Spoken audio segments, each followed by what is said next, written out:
नमस्कार, मैं naturopathy doctor doctor Reena. आज हम बात करेंगे जो थकान हो जाती है, जो बच्चे हैं जो हमारे 20 साल से ऊपर, जब वो किसी कोई जॉब करने लगते हैं या फिर आजकल कॉलेज में भी जाते हैं तो उनका भी यही रूटीन हो जाता है। वो सारा दिन एसी में रहते हैं। सुबह रात को घर पे एसी होता है, सुबह उनको अर्ली मॉर्निंग जाना होता है।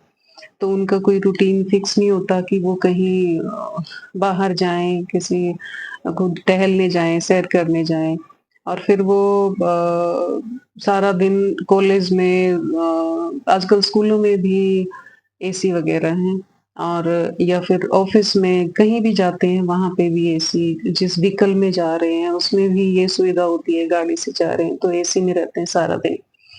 फिर उनको दिक्कत होती है मुझसे बच्चों ने डिस्कस किया कि शाम को थकान हो जाती है।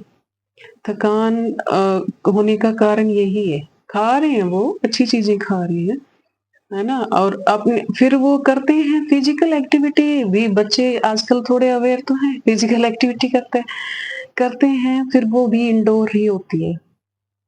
तो जब उनसे बात की तो मेरे मुझे पता चला कि भी वो बाहर तो बिल्कुल ही टाइम नहीं दे रहे। वो खुली हवा में सुबह, शाम या दिन भर में कभी भी उनके पास टाइम ही नहीं है कि वो खुली हवा में थोड़ी देर रुके।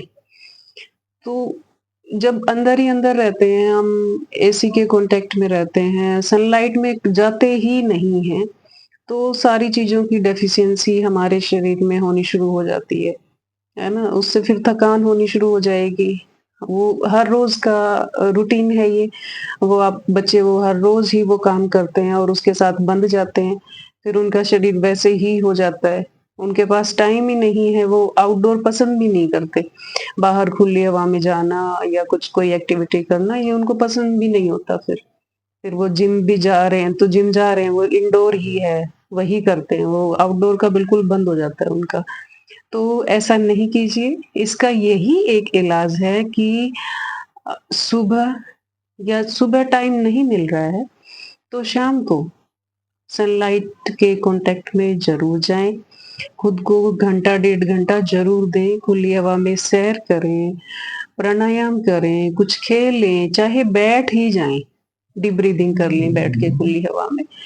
उससे आपकी मेंटल, फिज़िकल हर तरह की हेल्थ पे आपके असर पड़ेगा और शरीर में चीज़ों की डेफ़िशिएंसी भी नहीं होगी। अब सारे दिन इंडोर रहते हैं तो हमारे शरीर का ऑक्सीजन लेवल डाउन चला जाता है। हमें विटामिन डी बिल्कुल नहीं रहता, विटामिन डी नहीं रहता, फिर कैल्शियम भी नहीं रहता। ऐसे धीरे-धीरे वो सारी चीज़ें एक-दूसरे से जुड़ी रहती हैं, तो धीरे-धीरे अच्छा खाते हुए भी एक्सरसाइज करते हुए भी बच्चों में ये डेफिशिएंसी हो जाती है और बहुत सारी दिक्कतों का वो सामना भी करते हैं।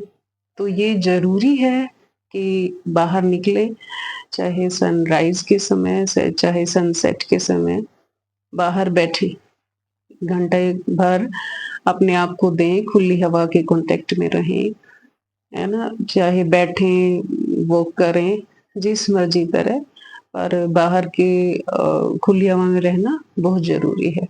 ये यही इलाज है इन चीज़ों का। वो उससे अपने आप को आप स्ट्रेस फ्री कर लेते हो। सारी चीज़ें जो भी था हेक्टिक था शेड्यूल, बहुत बिज़ी थे आप, जिस मर्ज़ी की तरह, तो अपने सारी चीज़ें ठीक हो जाती हैं। तो खुली हवा में डीप ब्रीथिंग करना, रिलैक्स होके बैठना, चुप करके ही बैठ जाओ चाहे, वो ठीक रहता है।